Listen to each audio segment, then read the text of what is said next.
On a vu ici, ça ici, ce moment-là, il est vraiment compliqué, c'est un moment clé. D'accord? C'est-à-dire que si j'attends, il s'installe. D'accord? Si ici, je bouge avant lui, bah, il change et j'ai toujours un problème. En fait, il faut que j'accepte le contact mais avec l'idée de percer.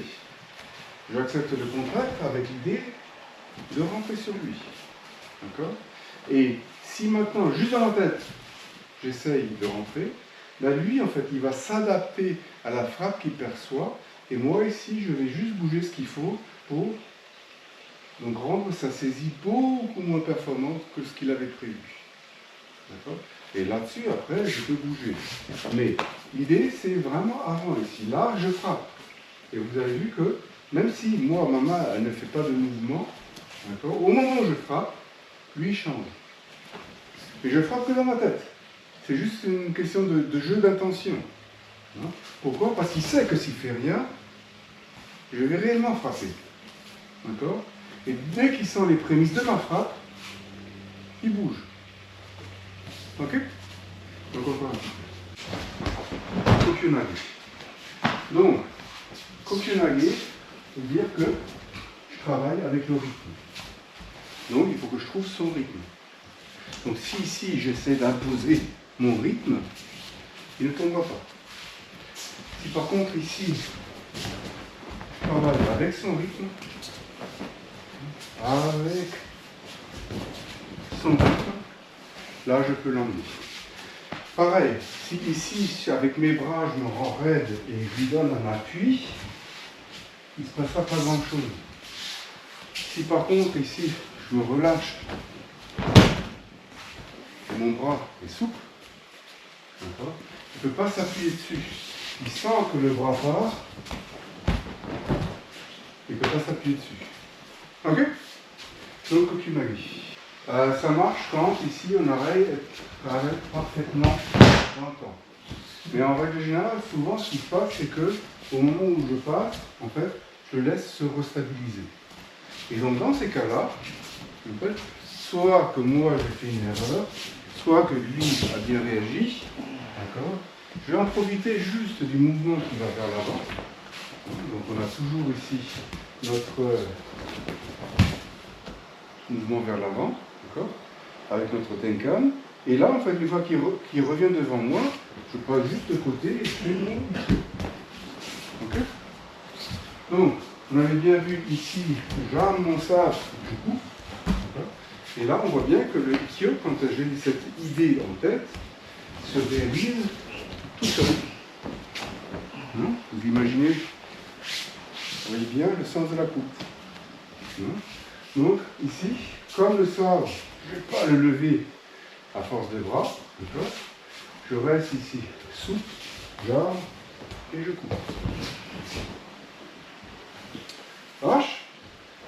Donc, Ryo Katadedori Ikkyo, comme on dit. On a vu ici, on fait notre tenkan et on rentre notre ikkyo. D'accord? Mais si jamais ici on sent qu'il est trop puissant, on le ramène au centre et regardez. La main ici, elle ne va plus avoir assez de puissance, je ne vais pas pouvoir avancer jusqu'à son coude, mais c'est pas grave parce que là, je vais prendre et travailler un Jujigarami. Ouais, c'est pour ça que je ici, là. Je travaille ici. Ok? Donc vous n'avez pas besoin de faire la chute claquée, hein, évidemment. Mais ici, j'aimerais faire mon ikkyo. Mais je ne vais pas passer. Donc, la main qui allait arriver au coude, elle arrive aussi au poignet.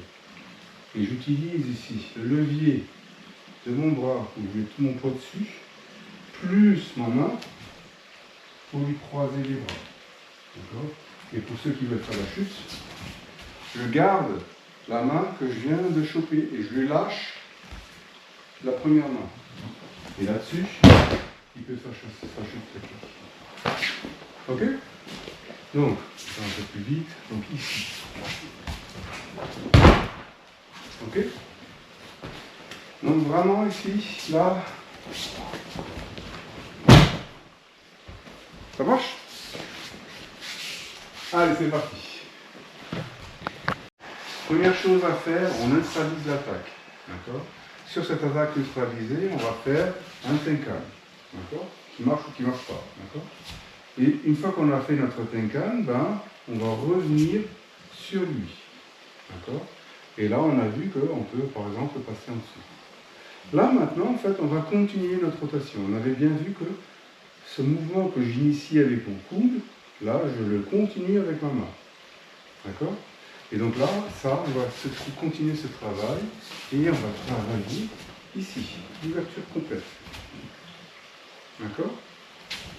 Donc, quand il arrive ici, là, complètement. D'accord?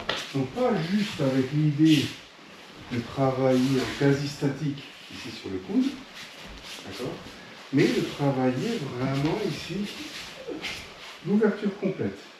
Et là-dessus, on peut entrer une Iriminage plus ou moins montée. Donc ici, là, ici. Je l'ouvre complètement, regardez. Et là-dessus, je passe. Donc, évidemment, là, on pourrait dire que c'est pas grave, j'ai pas réussi à faire mon Ikkyo, d'accord?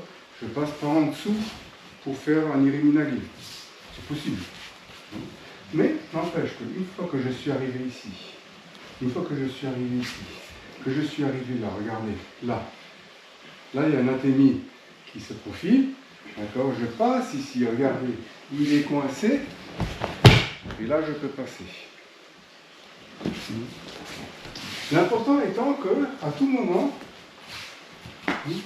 il ne puisse pas partir. Donc si ici je force, il va vouloir partir. Si ici je le force, ben, il va vouloir partir. D'accord? Par contre, si ici je lui laisse ce qu'il veut, d'accord? Et là, je peux rentrer sur lui. D'accord? Donc, ici, là, je lui laisse sa volonté, je suis là. Je le coince ici. Hein? Voilà. Et là-dessus, on Iriminage. Ok? C'est une variante, hein, mais je trouve que c'est marrant, c'est dans la continuité.